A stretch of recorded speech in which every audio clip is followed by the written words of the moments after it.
What is the difference between, for example, a blood moon and a lunar eclipse? Blood moon is also red, right? They're actually the same. Huh? They're actually the same thing. Welcome to Void Deck by Science Centre Singapore. I'm Lydia, and today we'll be talking about the lunar eclipse that's happening on 3rd March. If you want to know how, when, and where you can watch the lunar eclipse, then please stay tuned to the end. With me today, we have Meng. Hello. He's our in-house space expert. He's also our science educator at the centre.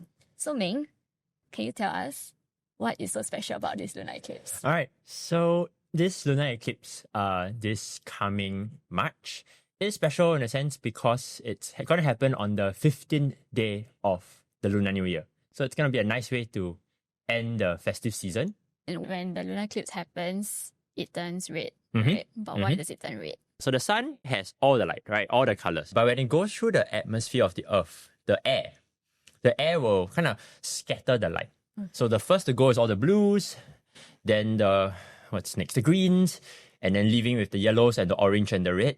And then as it goes further, more of those colors are gone except for red. Okay. And then the red is casted on the moon. Okay, that makes sense. Okay, wait. If I have to recall my physics from, secondary school. So the red has the highest wavelength? The longest wavelength. We'll play a quickfire this or that. Okay, would you rather use a telescope or use your naked eye? For lunar eclipse, naked eye. Mm. Because you can physically see it happening. Don't need to look for anything, just look out with your eyes. Then more people can see together. Okay. What kind of obstacle would you rather? 1, rain clouds, or 2, mosquitoes? Mosquito. I would face the mosquito. Because rain cloud, I cannot see anything. Okay, fair point, yeah. I would prepare quite a few mosquito repellents to fight the mosquito, but I cannot repel the rain clouds. Okay, on that note, how can people watch the lunar eclipse anywhere in Singapore? So there is a few things you can do. If you want, you can come down to the Science Centre. We're hosting a watch party on the 3rd of March evening. All the festivities and everything will happen around 6 p.m. onwards, and then 7:30, 7:45 we'll start the viewing of the moon when it starts to come up from our horizon. That is if you're here. If you're not, we have the live stream that I'll be hosting. That will start at 6 all the way until around 9. But you can only see the moon at what time? You can only see the moon after 7:45.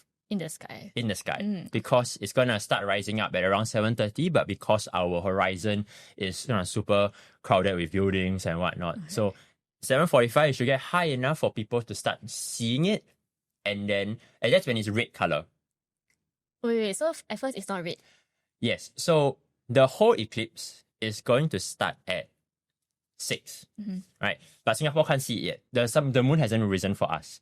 So that's when the moon is going to go into the shadow. It's going to start looking smaller and smaller and smaller. And then at 7 o'clock Singapore time, it'll be red. But we still can't see it yet because it's still beneath our horizon. Okay. Right? So it will last for about an hour. More specifically, it's 7:04 to 8:02. But we can really only see the red color part from our best estimate is 7:45 to around 8 o'clock. So it's a 15-minute period where we will see it red. And then we will watch the rest of the eclipse where the moon exits the shadow. So we slowly become bigger and bigger and bigger and bigger. That's the main viewing that we're seeing here at the Science Centre.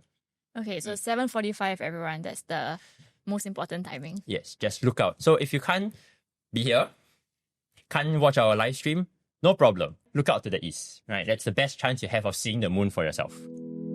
For everyone at home without a visual reference, right now we are looking at a system model. So there's a sun, a moon, and an earth.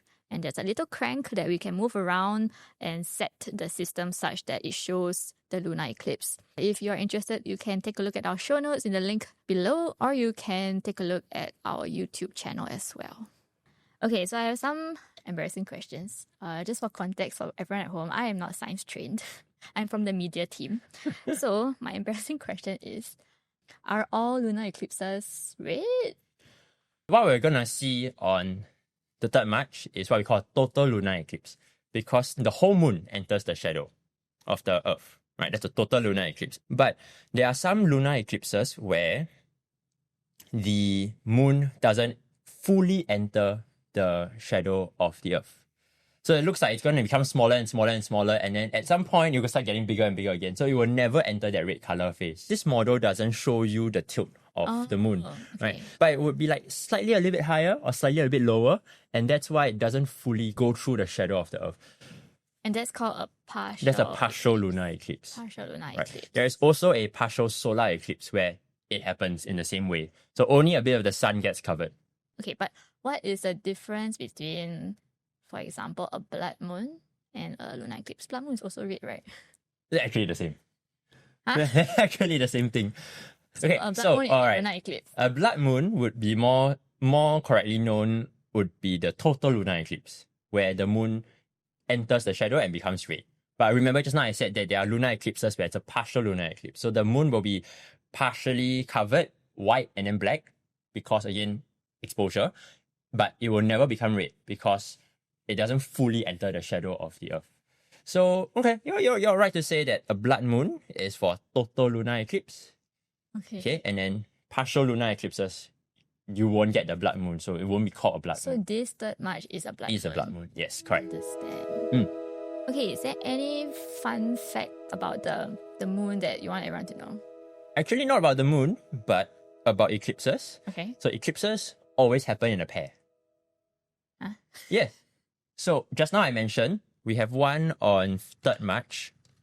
There's actually one happening next week on the 17th of February. There's actually going to be a solar eclipse, but no one in Singapore is going to see it because this is happening in the South Pole. In the Antarctic. In the Antarctic. Because of the tilt of the moon in relation to the Earth, it always in a pair. So where it says solar eclipse, 15 days later, there's going to be a lunar eclipse, or vice versa. There's a lunar eclipse, 15 days later, there'll be a solar eclipse because of this pairing that they have. So actually going to have a solar eclipse on the 17th of February, but that coincides with the first day of Chinese New Year. Oh, cool. Yes. Do you think there's like some cultural significance to this? I mean, for it to coincide with the Chinese New Year. Oh, that's because of our calendar system. Okay, and this one, you're going to talk more about it during the live stream, right? I'm going to talk more about it during the live stream. That's a long topic.